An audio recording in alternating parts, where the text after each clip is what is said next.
नमस्कार, तपाईं हेर्दै हुनुहुन्छ एनबिआई न्यूज। म हेमन्त अधिकारी। अब तपाईलाई थाहै छ हामीले बारम्बार यो पिछले कई दिनौँबाट कोरोनाको महामारीले गर्दाखेरि हामीले समग्रलाई समेटेर सन्देश दिनुको निम्ति हामीले एनबिआई न्यूजमा बोलाउँदै छौं र हामीले एनबिआई न्यूजमा आज हाम्रो एनबिआई न्यूजमा आउँदै हुनुहुन्छ घनश्याम कोइरालाजी हुनुहुन्छ। उहाँ पूर्व महासचिव प्रवासी नेपाली संघ भारतबाट हुनुहुन्छ र उहाँ लेखक पनि हुनुहुन्छ। उहाँले कई किताबहरू लेख्नु भएको छ र घनश्यामजी एनबिआई न्यूजमा तपाईलाई स्वागत छ। नमस्कार।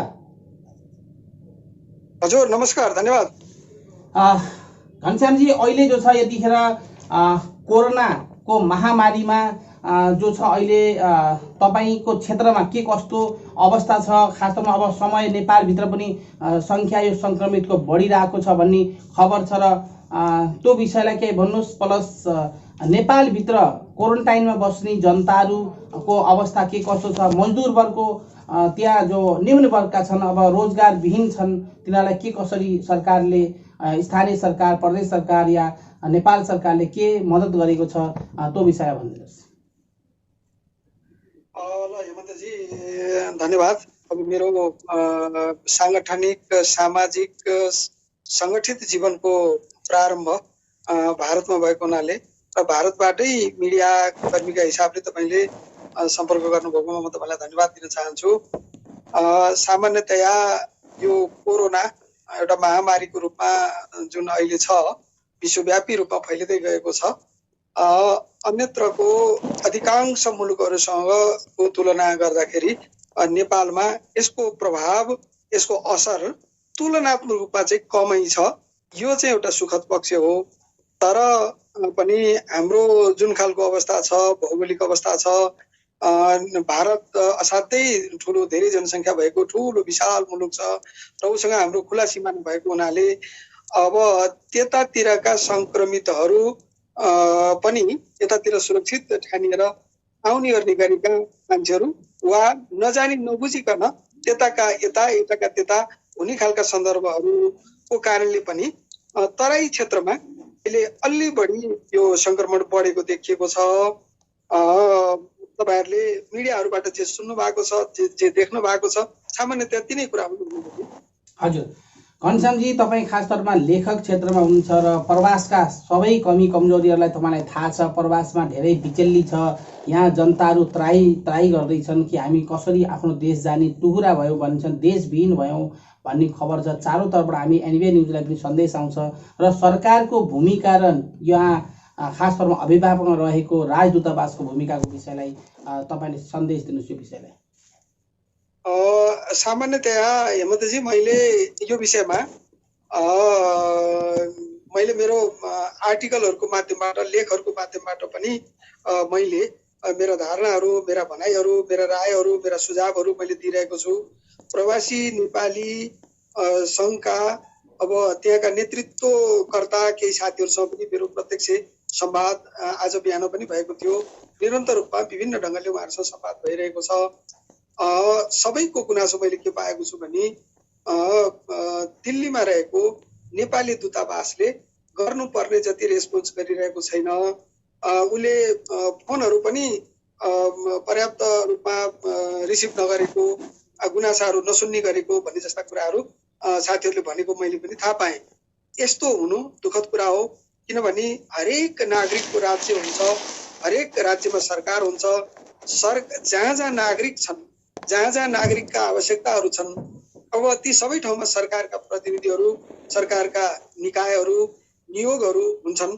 अब त्यसै गरी यही मुताबिक विदेशमा पनि हाम्रा कूटनीतिक नियोगहरू छन्, अब राजदूतावासहरू छन्।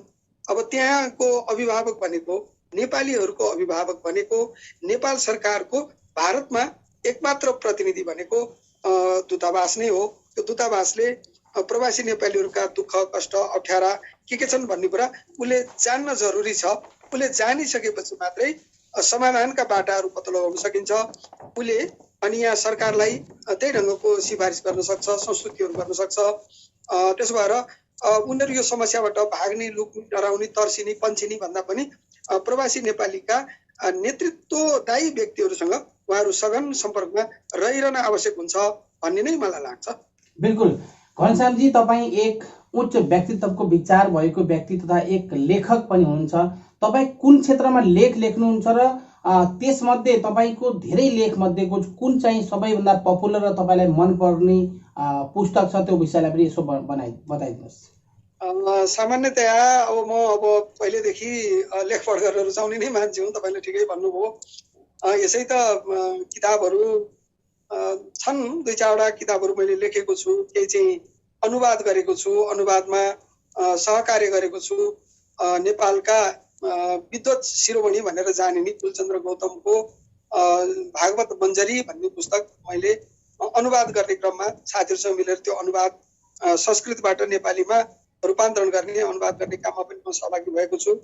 अब त्यस्तै यो सामाजिक सचेतना, म सामाजिक जीवनमा सामाजिक क्षेत्रमा लामो काम गरेको हुनाले यो सामाजिक सचेतना तथा नेतृत्व विकास भन्ने यो तालिम प्रशिक्षणमा काम लाग्ने, प्रवासी घरवासी सबै क्षेत्रमा, सङ्गठित क्षेत्रमा, पार्टीमा, अरू सामाजिक क्षेत्रमा काम लाग्नेहरूको निम्ति यो किताब लेखेको छु।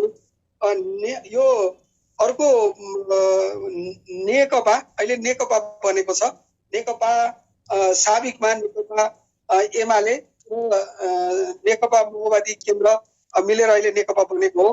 त्यसमध्येको नेकपा एमाले धारको, नेकपाको स्थापना कालदेखि नेकपा एमाले धारको 8औं राष्ट्रिय महाधिवेशनसम्मका नेतृत्व प्रवृत्तिहरू, त्यसका विषय विवादका कुराहरूलाई समेटेर एउटा कोलकातादेखि बुटवलसम्म, बुटवलमा नेकपा साबिक नेकपा एमालेको 8औं राष्ट्रिय महाधिवेशन भएको थियो, त्यति बेलासम्मका विषयवस्तुहरू समेटेको कम्युनिस्ट पार्टीको इतिहासै भन्नु पर्यो त्यसलाई, तर एउटा पक्षको नेकपा एमाले धारको त्यति बेलासम्मको इतिहास समेटिएको एउटा पुस्तक छ। त्यसलाई चाहिँ कोलकातादेखि बुटवलसम्म भन्ने नाम दिएको पुस्तक छ। अब त्यसको अतिरिक्त पनि अरू पुस्तकहरू पनि छन्, तर अहिले पछिल्लो मैले अब त्यो धेरै के छन् भन्ने हुँदा नि, यो पछिल्लो आस्था र संस्कृति भन्ने अब यो पुस्तक चाहिँ अहिले यहाँ चाहिँ सबैभन्दा बढी रुचाइएको, अलि विद्वानहरूले, अध्ययनशील व्यक्तित्वहरूले रुचाइएको, राजनीतिक नेतृत्वका व्यक्तित्वहरूले पनि रुचाउनु भएको यो किताब छ। यसलाई हाम्रो समाजमा जुन संस्कृति छ, यो संस्कृतिलाई वैज्ञानिक दृष्टिकोणले, व्यावहारिक दृष्टिकोणले कसरी हेर्न सकिन्छ त भन्ने त्यो दृष्टिकोण सहितको विषय यसमा समेटिएको छ।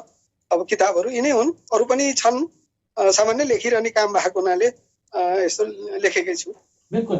घनश्यामजी, तपाईँ त प्रवासमा बसेर जानुभयो, प्रवासको राजनीति पनि तपाईँलाई जानकारी छ, सङ्घ संस्थाका साथीहरू खास तौरमा अहिले जो छ आफ्ना आफ्ना बाटामा छन्, कोही कसैलाई समन्वय गरेका छैनन् अथवा गरे पनि सबै आफै आफैमा मस्त छन्, एकजुटता देखिएको छैन। अनि अब तपाईँ एउटा गुनासा पनि लेख्नु भएको छ कि मैले समग्र बुक लेखेको छु, प्रवासको विषयलाई आवाज उठाइरहेको छु, र पनि साथीहरूले प्रवासको विषयलाई लेख्दा पनि प्रवासका साथीहरूले केही साथ दिने साटो खासै त्यति चासो राखेका छैनन्। र यो म पनि यसमा आफैलाई पनि भन्छु कहीँ ठाउँमा, किन भन्दाखेरि मैले यहाँ न्युज प्रवासमा जहाँ तकको अहिले मैले यो अन्तर्वार्ता सुरु गरिदिएको हुन र हम्बे अब 1000 सब्सक्राइब गराउनलाई मलाई काफी समय लागेको छ, अझै पनि भएको छैन। र मैले कहीँ ठाउँमा हाम्रो सङ्गठनको साथीहरूले बढेर चढेर साथ देलान् भन्ने आशा उम्मिदमा पनि थिएँ, तर जहाँ तकको सङ्गठनको समग्र मैले जनसम्पर्कलाई पनि समेटिएको छु, प्रवासी सङ्घलाई पनि समेटिएको छु, विभिन्न सङ्घ संस्थाको समेटिएको छु, र सुन्दाखेरि हामी 10,000 गिन्तीमा छौँ, 20,000 छौँ, अनि यति छौँ उति छौँ भन्छन्। तर उहाँका मुखियाहरू, सपोज तपाईँ पनि महासचिवको पद बसेर जानुभएको छ भने समग्र तपाईँ मुनतिर भएका जो साथीहरू हुनुहुन्छ उनीहरूले तपाईँको सुनिदिनु पर्यो, र त्यो नसुन्दाखेरिको यो किन यस्तो भइराखेको छ त्यसलाई पनि 2 शब्द बोलिदिनुहोस्। ठिक छ, धन्यवाद छ। कस्तो भने सामान्यतया अब म एउटा लेख्ने मान्छे भएको हुनाले, सामाजिक सञ्जालमा पनि मैले त्यसलाई सम्प्रेषण गर्ने भएको हुनाले अब धेरैभन्दा धेरै मान्छेहरूसँग त्यो पुगोस् भन्ने मेरो अपेक्षा हो। मैले अपेक्षा गरे जति नभएको कुरा चाहिँ हो, तर पनि सामान्यतया मान्छेले सेयर गरेका छन्। अब चासो दिनेहरूको सङ्ख्या पनि राम्रो छ। मैले चासो नदिनेहरूको बारेमा मात्रै कुरा गऱ्यो भने अन्याय हुन्छ। धेरै साथीहरूले चासो पनि दिनुभएको छ, त्यसलाई बढाउनु पनि भएको छ, प्रसार गर्नु भएको छ, विभिन्न माध्यमबाट मलाई फिडब्याकहरू दिनुभएको छ, पृष्ठपोषणहरू दिनुभएको छ, यो छँदैछ। जहाँसम्म तपाईँले अर्को कुरा भन्नुभयो नि, यो मेलमिलाप आदि इत्यादिका कुरामा कमजोरी छन् भन्ने कुरा गर्नुभयो, मलाई त यो सबै कुरा भन्दा मलाई ठ्याक्कै लागेको कुरा के भने प्रवासी नेपाली आन्दोलन यति बेला प्रवासी पृष्ठभूमिमा भन्दा पनि प्रवासीहरूका समस्यामा केन्द्रित भन्दा पनि प्रवासीहरूका यो मूल मुद्दामा भन्दा पनि राजनीतिक मुद्दाहरूमा प्रवासी नेपाली सङ्गठनहरू बढी क्रियाशील रहेको मैले देख्छु। जहाँ भए पनि आफ्नो मुलुकभित्र या बाहिर जहाँ भए पनि एउटा नागरिक सचेत हुने, राजनीति बुझ्ने, राजनीतिप्रति आस्था निष्ठा राख्ने, आफू कुनै ठाउँमा सङ्गठित हुने कुरा जायज कुरा हो, त्यसो हुनुपर्छ। तर यति बेलाको नेपालको र संसारकै राजनीतिक परिस्थितिले के भन्छ भने अहिले हामीले अरूको देशमा हाम्रो राजनीतिक विचारधाराको आधारमा विवादहरू बहसहरू गर्दै हिँड्ने भन्दा पनि प्रवासी नेपालीहरूका मूल मुद्दा के हुन्, जो सबैका साझा मुद्दा के हुन्, यो पार्टीबाट हेर्दा के हुन्, त्यो पार्टीबाट हेर्दा के हुन् भन्ने कुरा फरक देखिन सक्छ। तर जम्मा जम्मीमा प्रवासी नेपालीहरूका मुद्दा के हुन् र त्यसको समाधानको उपायहरू के हुन्छन्, के हुनुपर्छ, के हुन सक्छ भन्ने जस्तो सवालमा प्रवासी नेपाली सङ्घ सङ्गठनका नेतृत्व दायी व्यक्तित्वहरू अहिले यति बेला खासै केन्द्रित हुनुभएको जस्तो मलाई लागेको छैन। यो चाहिँ मैले यसलाई नराम्रो मानी मैले यसो भन्न बाध्य भएको छु। अरू यसै पनि सहयोग गर्ने, अब सक्दो अब समाज सेवा गर्ने, अप्ठ्यारो गाह्रो साह्रोमा परेका प्रवासी नेपालीहरूलाई आफूले छाक काटेर मानव नखाएर जे गरी भए पनि दुःखमा साथ दिने काम उहाँहरूले गरिरहनु भएको छ। तर मुद्दाका हिसाबले, विषयवस्तुका हिसाबले, सवालका हिसाबले प्रवासी नेपालीहरूका सवालमा भन्दा पनि समाजको सेवा गर्ने कुरामा र त्योभन्दा बढी बाहिर देखिने कुरा भनेको राजनीतिक सन्दर्भमा प्रवासी नेपाली आन्दोलन बढी रुमो लिएको देखिएको छ। यसले त्यहाँको आन्दोलनलाई यसले दिन सक्ने जति उपलब्धि हुन्थ्यो त्यसलाई चाहिँ कमजोर पारेको छ भन्ने जस्तो मलाई लाग्छ। बिल्कुल, घनश्याम कोइरालाजी पूर्व महासचिव प्रवासी नेपाली सङ्घबाट हुनुहुन्थ्यो र लेखक हुनुहुन्छ। हाम्रो एनबिआई न्युज मार्फत तपाईँलाई सन्देश दिनुभयो र अहिले यो महामारीको समयमा सरकारले गरेको तयारी तपाईँलाई के कसरी तपाईँले हेर्नुहुन्छ र सङ्गठनको हिसाबले तपाईँ पनि नेपाल कम्युनिस्ट पार्टीको विचारधारामा हुनुभएको नाताले मैले सरकारको कमी कमजोरीको विषयलाई बताइदिनुहोस् र राम्रा पक्ष र नराम्रो पक्ष दुवै प्रत्यक्ष बताइदिनुहोस् बिना भेदभाव। ठिक छ, ठिकै भन्नुभयो। म नेकपाको म एउटा सक्रिय कार्यकर्ता हुँ, म प्रतिबद्ध कार्यकर्ता हुँ, निष्ठावान कार्यकर्ता हुँ। यद्यपि मेरो त्यस्तो छुट्टै प्रकारको राजकीय वा सार्वजनिक खालको पदीय जिम्मेवारी छैन। तर मैले त्यसो भनेर म जिम्मेवार छैन भन्न मिल्दैन, किनभने मैले विगतमा पार्टीको महत्त्वपूर्ण जिम्मेवारीहरूमा विभागमा रहेर काम गरेँ, सङ्गठनको ठाउँमा पनि रहेर मैले नेतृत्व गरेँ। अहिले पनि म पार्टीको अब खास कमिटीमा सङ्गठित पनि छु। अब राजकीय र सार्वजनिक जिम्मेवारी नहुँदैमा केही होइन भन्न मिल्दैन मैले। तर पनि यति बेला देखिएको कुरा के हो भने सरकारले अब यो महामारी भन्ने कुरा कुनै एकदम पूर्व तयारी गर्ने समय दिएर त आउँदैन, यो अखरा तफरीमै आउँछ। यो आकस्मिक रूपमा आएको हुनाले सरकार यसमा अत्यन्तै सजग रह्यो, सरकार यसमा साह्रै सावधान रह्यो र सरकारले उचित खालको निर्णय गरेकै हुनाले हामी संक्रमणबाट जोगिन सकेका छौँ। यत्रो ठुलो जनसङ्ख्या वास्तवमा संक्रमण हुनुबाट जोगिनु यो सरकारको कामको, सरकारको सचेतनताको, सरकारले गरेका गृह कार्यहरूको परिणाम हो भन्न नै म चाहन्छु। तर अनि यो दुःख अप्ठ्यारो गाह्रो साह्रो पर्नेहरूको निम्ति पनि अब सरकारले, सङ्घीय सरकारले पनि, प्रदेश सरकारले पनि र स्थानीय सरकारहरूले पनि खान नपाएर भोकै मर्ने खालको परिस्थिति नहोस् भन्ने हिसाबले विभिन्न ठाउँमा क्याम्पहरू खडा गरेर प्रचार प्रसार गरेर मान्छेलाई बाटोमा हिँड्दै गरेका मान्छेलाई पनि गाह्रो साह्रो अप्ठ्यारो के छ भनेर सोधेर बुझेर राहत दिएर मान्छेलाई जोगाउने काम गरिरहेको छ। यो चाहिँ राम्रा कामहरू यसरी भएका छन्। तर अहिले तपाईँले मसँग कुरा गर्दै गर्दाको एउटा जुन प्रसङ्ग छ, प्रवासी नेपालीहरू जो भारतबाट आउने मान्छेहरूलाई के गर्न सकिन्छ भन्नेतिर सरकारले सोचेको मैले देखिनँ। किनभने भारतमा सबै मान्छेहरू खाना लाउन पुग्ने गरी जागिर गर्ने मान्छेहरू त्यहाँ छैनन्। प्रवासी श्रमिकहरू त्यहाँ त आज गर्यो आजै खायो, अनि भोलि गर्यो भोलि खायो, त्यो खालको अवस्थाका प्रवासी नेपालीहरू पनि छन्। असङ्गठित क्षेत्रमा काम गर्ने मान्छेहरू छन्, घरमा बङ्गलामा काम गर्ने मान्छेहरू छन्, होटलमा ढाबाहरूमा काम गर्ने मान्छे छन्, रिक्सा ठेला चलाउने मान्छेहरू छन्, सडकमा फुटपाथमा त्यो फास्ट फुडहरू आफैले बेच्ने वा अरूको फास्ट फुडको त्यो ठेलाहरूमा जागिर गर्ने प्रवासी नेपालीहरू छन्। यहाँसम्म कि मैले तपाईँलाई भन्दा पनि यसको माध्यमबाट सबैलाई जानकारी होस् भन्ने हिसाबले के भन्छु भने आवासीय क्षेत्रहरूमा र सहरी क्षेत्रमा रातभरि खबरदार खबरदार भनेर चौकीदारी गर्ने र महिना मरेपछि हरेकको घर घरमा गएर 10 रुपियाँ 20 रुपियाँ 100 रुपियाँ 50 रुपियाँ त्यो चन्दा उठाएर जीविकोपार्जन गर्ने प्रवासी नेपालीहरूको संख्या पनि ठुलो छ। यो अहिलेको लकडाउनले स्वाभाविक छ कि यी सबै कामहरू बाधा पर्यो, उनीहरूले त्यो कामहरू गर्न पाएनन्। काम गर्न नपाएपछि उनीहरूसँग पैसा रहेन, पैसा नभएपछि उनीहरूको छाकको गर्जो टर्ने पनि समस्या रह्यो, बिरामी हुँदा औषधि उपचार गर्न पनि समस्या पर्यो। साथीहरूले भन्दै हुनुहुन्छ, मलाई आज बिहान पनि प्रवासी नेताहरूले फोन गरेर भन्नुभयो, अनि सुत्केरी भएको महिलालाई हस्पिटलाइज गरिएको छ अनि उनलाई के खुवाउने, अब खुवाउने खालको अवस्था नभएको अवस्था। यस्तो खालको अवस्थामा नेपाल सरकारले उनीहरू त्यो अप्ठ्यारोमा परेका प्रवासी नेपालीहरूलाई नेपाल आउने व्यवस्था मिलाउनु पर्थ्यो, अहिले पनि मिलाउनु पर्छ र उनीहरूलाई त्यो ढङ्गले ल्याएर उनीहरू लुकेर भागेर भिड गरेर आउँदैन थिए। उनीहरूलाई यहाँभित्र ल्याउने सुरक्षित तवरमा कुनै सार्वजनिक ठाउँमा यहाँका नजिकका बोर्डरको नजिकका सार्वजनिक विद्यालय अनि सामुदायिक विद्यालय यहाँका अरू त्यस्ता ठाउँहरूमा राख्ने। त्यहाँ चाहिँ उनीहरू कहाँ कहाँका हुन्, उनीहरू जाने कहाँ कहाँ हुन्, त्यो ढङ्गले उनीहरूलाई सर्टिङ गरेर भोलि पर्सिपल्ट उनीहरूलाई उचित ठाउँमा अब त्यहीँबाट राम्रो व्यवस्था गरेर पठाउने काम गरेको भएदेखि यस्तो अफरातफरी हुँदैन थियो। अब यो गर्ने कुरामा यहाँको नेतृत्वले पनि अब त्यो ध्यान दिन सकेन कि के भयो, यहाँको सरकार पनि यो गर्न सकेन, जसले गर्दाखेरि मान्छे जसरी पनि आउने। मलाई थाहा छ यहाँ त यहाँको सम्माननीय प्रधानमन्त्रीले भारतका सम्माननीय प्रधानमन्त्रीसँग आफ्ना समकक्षीसँग कुरा गर्नुभयो, कुरा त ठिक गर्नुभयो, त्यो लेभलमा एकदम कुनै दोष लगाउनु पर्ने कुरा छैन। त्यहाँका मान्छे र यहाँका मान्छेको बिचमा भेदभाव नगरिकन उनीहरूलाई पनि सुरक्षित गर्ने कुरा दुवै देशका सरकारहरूको बिचमा प्रतिबद्धता छ, त्यो एउटा पक्ष हो होला।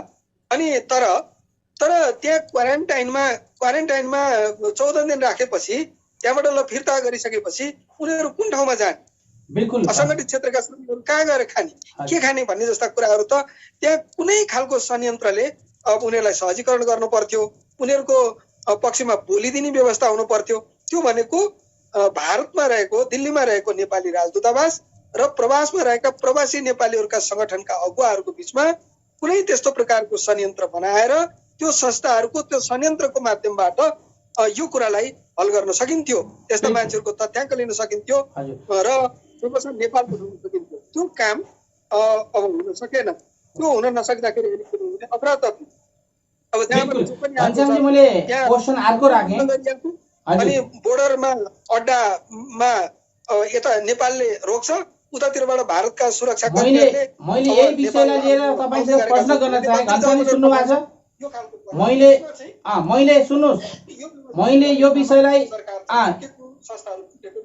आवाज सुन्नु भएको छ? हजुर, मैले तपाईँलाई यही विषयलाई फेरि मैले अर्को प्रश्न गर्न चाहे। जस्तै अहिले नेपालमा कोरोनाको संख्या 258 भन्दा माथि पुगिसकेको छ भन्ने खबर छ र ढोका बन्द गर्दा झ्यालबाट कोरोना आएको छ। मतलब कि अब यो सीमा बर्डर बन्द गर्दाखेरि लुकी छिपी चोर नाकाबाट चाहिँ छिर्दैछन् भने यसलाई त कसरी रोक्न सकिन्छ?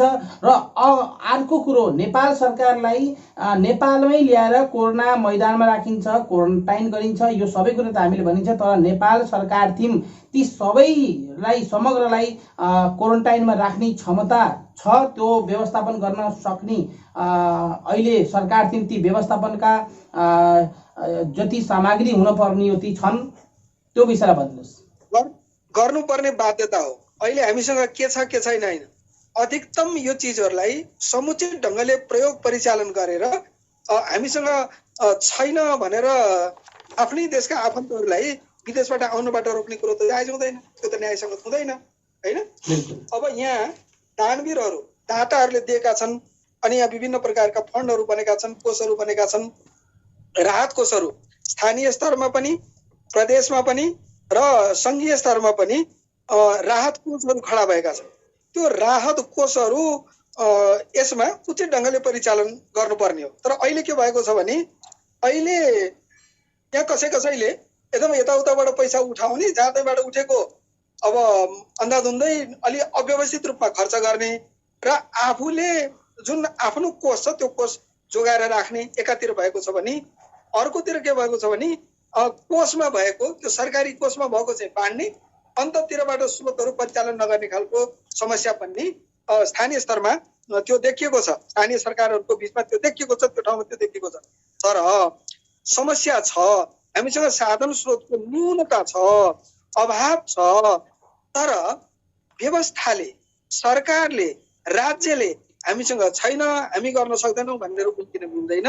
जे छ त्यसैलाई न्यायोचित ढङ्गले, समन्यायिक ढङ्गले विभाजन, वितरण, व्यवस्थापन गरेर सुरक्षित छु भन्ने अनुभूति गराउनु पर्छ। मैले लास्टमा एउटा क्वेसन यो पनि सोध्न चाहे कि यदि ढोका बन्द गर्दाखेरि झ्यालबाट छिरे यो जनताहरूलाई कसरी रोक्न सकिन्छ र जनतालाई डाइरेक्ट ढोका खोलेर उहाँलाई क्वारेन्टाइन चेक गरेर क्वारेन्टाइन राखेर भित्रमा त अझ राम्रो हुन्थेन? हो, त्यही भनेको। उनीहरूलाई मजाले आउन दिनुपर्छ, अनि उनीहरूलाई लाइन लगाएर आउन दिनुपर्छ। उनीहरूलाई जे प्रक्रिया पुरा गर्नुपर्ने त्यो प्रक्रिया पुरा गराउनुपर्छ। बोर्डरको नजिक रहेका सार्वजनिक चौर, सार्वजनिक भवनहरू यस्तोमा चाहिँ उहाँहरूलाई अब तत्काल त्यो दिन, एक दिन, 2 दिन, कति दिन राख्नुपर्ने त्यही राख्नुपर्छ। अनि उहाँहरूको अवस्था हेरिकन, उहाँहरू जानुपर्ने ठाउँ हेरिकन सम्बन्धित सरकारलाई नै ती नेपालीहरूको, ती आफन्तहरूको, ती नागरिकहरूको जिम्मा लगाएर पठाउने गरी व्यवस्था मिलाउनु पर्छ। यसो भयो भने अहिले पनि यो पूर्व तयारीले मात्रै पो नपुगेको हो।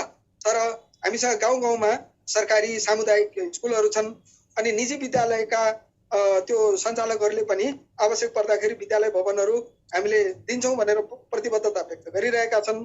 अनि होटलवालाहरूले पनि, होटल पनि हामी सरकारलाई आवश्यक पर्दाखेरि क्वारेन्टाइन राख्न, जनतालाई बस्न दिनुको निम्ति हामी दिन्छौँ भनेर भनिरहेको अवस्था छ। यो सबै कुरा त सम्बन्धित सरकारले समन्वय गर्नु पर्यो। यहाँ सरकार भन्दाखेरि सङ्घीय सरकार मात्रै होइन। सरकार भन्दाखेरि त अहिले सङ्घीय सरकारको आफ्नो भूमिका छ, अनि प्रदेश सरकारहरूको आफ्नो भूमिका छ, र स्थानीय सरकारहरूको पनि आफ्नो भूमिका छ। सबैले आफ्नो भूमिका निर्वाह गर्ने हो भने असम्भव भन्ने जस्तो मलाई लाग्छ। बिल्कुल घनश्यामजी, समग्रमा तपाईँ यहाँ हाम्रो एनबिआई न्युजमा आएर धेरै कुरा सन्देश दिनुभयो र अहिले जो छ नेपालभरिका मेयरहरूसित तकरिबन 2-4 मेयरसँग पनि हाम्रो यहाँ चर्चा भएको छ र मेयरहरूले भन्छन् यदि सरकारले इजाजत दिने हो भने हामीले आफ्नो क्षेत्रमा ल्याएर 1000 होलान्, 2000 हाम्रो क्षेत्रका जनता होलान्, हामीले त्यहाँ क्वारेन्टाइन राखेर व्यवस्थित तरिकाले हामीले यो गर्न सकिन्छ भन्ने खबर दिएका छन्। भनी सरकारले यसलाई किन हिचकिचाइरहेको छ? अब यसो भयो, त्यो छिटपुट अब कसैले भन्नुभयो होला योजनाबद्ध रूपमा हामीले गर्छौँ, यसो गर्छौँ भन्दाखेरि त उहाँहरूलाई कुनै सरकारले रोक्ने खालको कुरा पनि हुँदैन। समग्रमा यस सम्बन्धी नीतिगत निर्णय गर्नु पर्यो। त्यो निर्णय गरियो भने आफ्नो ठाउँका जनता अब आफ्नो ठाउँमा लैजानुको निम्ति स्थानीय पालिकाहरूले लैजानु भन्ने खालको कुरा हुँदैन, उहाँहरूले लिएर जानुहुन्छ। अब कसैले आर्थिक कारणले अब त्यो भर्तेकै गर्न नसक्ने खालको परिस्थिति छ भने सङ्घीय सरकारले, प्रदेश सरकारले त्यहाँ त्यो भर्तेक गरेर भए पनि आफ्ना नागरिकहरूलाई, आफ्ना जनतालाई सुरक्षित राख्ने, म सुरक्षित छु, म जे छु म सँगै छु, अरूको जे अवस्था हुन्छ त्यो अवस्था मलाई पनि हुन्छ भनेर ढुक्क पार्ने खालको अवस्था सिर्जना गर्ने कुराबाट चुक्नु हुँदैन। अहिले पनि त्यो गर्न सकिने ठाउँ छ। मैले सुनेको छु अब यो कोरोना पछि प्रवासी नेपालीहरू जो त्यहाँबाट जागिरबाट छोडेर बेरोजगार भएर आउनुहुन्छ, उहाँहरूको निम्ति समेत लक्षित गरिकन यहाँको सरकारले योजनाहरू राम्रो बनाएको छ। उनीहरू यहाँ बेरोजगार भएर बस्न नपर्ने गरी, अब त्यो सङ्ख्या कति हुन्छ अहिले भन्न सकिने कुरा भएन, तर त्यो कुरालाई यहाँको सरकारले ध्यान दिएको छ। यहाँको सङ्घीय सरकारले पनि तदनुसारको ध्यान दिएको छ, प्रदेश सरकारहरूले पनि ध्यान दिएका छन् र स्थानीय सरकारले पनि ध्यान दिएको छ। तर अहिले यति बेलाको सन्दर्भमा पनि समन्वयको अभाव, समन्वयको कमी देखियो। आकस्मिक रूपमा पर्न गएको यो महामारीलाई कसरी व्यवस्थापन गर्ने भन्ने कुरामा अलिकति व्यवस्थापन बिल्कुल घनश्यामजी। हजुर घनश्यामजी, अब तपाईँ खास तौरमा अब हामी लास्ट क्वेसनमा गयौँ र तपाईँले समग्र सरकार र राजदूतावास लगायत एनबिआई न्युज देख्ने दर्शकहरूलाई समेटेर तपाईँले लास्ट सन्देश दिनुहोस्। अब सकेसम्म जो मान्छेहरू हिँडुल नगरिकन आफ्नो ठाउँमा बसेर काम चल्ने खालको परिस्थितिमा छौँ, हामीले लकडाउनको पूर्ण रूपमा पालन गरौँ। जो जहाँ छौँ त्यहीँ बसौँ, दुःख सुख जे गरेर हुन्छ त्यहीँ बसौँ। सम्भवै नभएको अवस्थामा हामीले नजिकका सहयोगी हातहरू, सहयोगी मनहरूसँग सम्पर्क गरौँ र त्यहाँबाट राहत उद्धार जे सकिन्छ त्यो प्राप्त गरौँ, त्यसको सदुपयोग गरौँ। र दूतावासलाई भन्ने कुरा त के छ भने भारतमा रहेको दूतावासले त्यहाँका प्रवासी नेपालीका सङ्घ सङ्गठनहरूसँग, मलाई के जानकारी छ भने भारतमा कुनै यस्तो सहर छैन जहाँ प्रवासी नेपालीका सङ्गठन नभएको होस्। त्यहाँ राजनीतिक आस्था विचारसँग सम्बन्धित सङ्गठनहरू पनि छन्, अरू किसिमका सङ्गठनहरू पनि छन्। उनीहरूलाई समेटेर त्यहाँको परिस्थितिको बारेमा जानकारी हासिल गर्ने र उनीहरूलाई केसम्म गर्न सकिन्छ त्यसको सहजीकरण गर्ने कुरा दूतावासले पनि गर्नुपर्छ। सरकारले पनि के गर्नुपर्छ भने सङ्घीय सरकारले पनि आफ्नो कूटनीतिक नियोगलाई यो खालको गर्नुको निम्ति प्रेरित गर्नुपर्छ र प्रदेश सरकारहरूले पनि उताबाट आउने हाम्रा मान्छेहरू आफ्नो प्रदेशका जनतालाई हामी यहाँ सुरक्षा दिन सक्छौँ भन्ने वचनबद्धता पनि दिनु पर्यो र त्यो खालको योजना पनि बनाउनु पर्यो। तर यी सबैको बावजुद मूल रूपमा हुने कुरा के हो भने स्थानीय सरकारहरूले आफ्ना नागरिकहरूलाई कसरी सम्झाउन सकिन्छ यसको पनि योजना बनाउनु पर्यो। जनता, सबै तहका सरकार अनि सामाजिक अभियन्ताहरू, तपाईँहरू जस्तो मिडिया कर्मीहरू सबै मिलेर यो महामारीको विरुद्धमा सबै जनताका निम्ति हुने खानेको निम्ति सजिलो पर्नेको निम्ति चाहिँ छँदैछ, अप्ठ्यारोमा परेकाहरूको निम्ति पनि के गर्न सकिन्छ भनेर सोच्न र सक्दो भूमिका निर्वाह गर्नुपर्छ भनेर म सबैलाई विनम्र अनुरोध गर्न चाहन्छु। यहाँलाई पनि धेरै धेरै धन्यवाद दिन चाहन्छु। हजुर, घनश्याम कोइरालाजी पूर्व महासचिव प्रवासी नेपाली सङ्घ भारत र उहाँ चाहिँ लेखक हुनुहुन्छ। प्रवासमा धेरै समय बिताएर उहाँले जानुभएको छ। प्रवासको विषयलाई उहाँलाई धेरै बारिकीबाट जानकारी छ। उहाँलाई हामीले धेरै केही क्वेसन सोध्नै परेन। उहाँले समग्रलाई समेटेर उहाँले चाहिँ तपाईँहरूलाई सन्देश दिइसक्नुभयो र हामीले फेरि उहाँलाई निमन्त्रणको आश्वासन दिँदै उहाँलाई फेरि हामीले बोलाउने वाचा गर्दै अहिले हामी बिदा लिन्छौँ। हाम्रो एनबिआई न्युजमा आएर सन्देश दिनुभयो यसको लागि धेरै धेरै धन्यवाद। नमस्कार। हस् धन्यवाद। नमस्कार यहाँलाई धेरै धेरै हस्। Subscribe to our channel by clicking the subscribe button. Click the bell button and enjoy the latest uploads from our channel. Subscribe to our channel by clicking the subscribe button. Click the bell button and enjoy the latest uploads from our channel.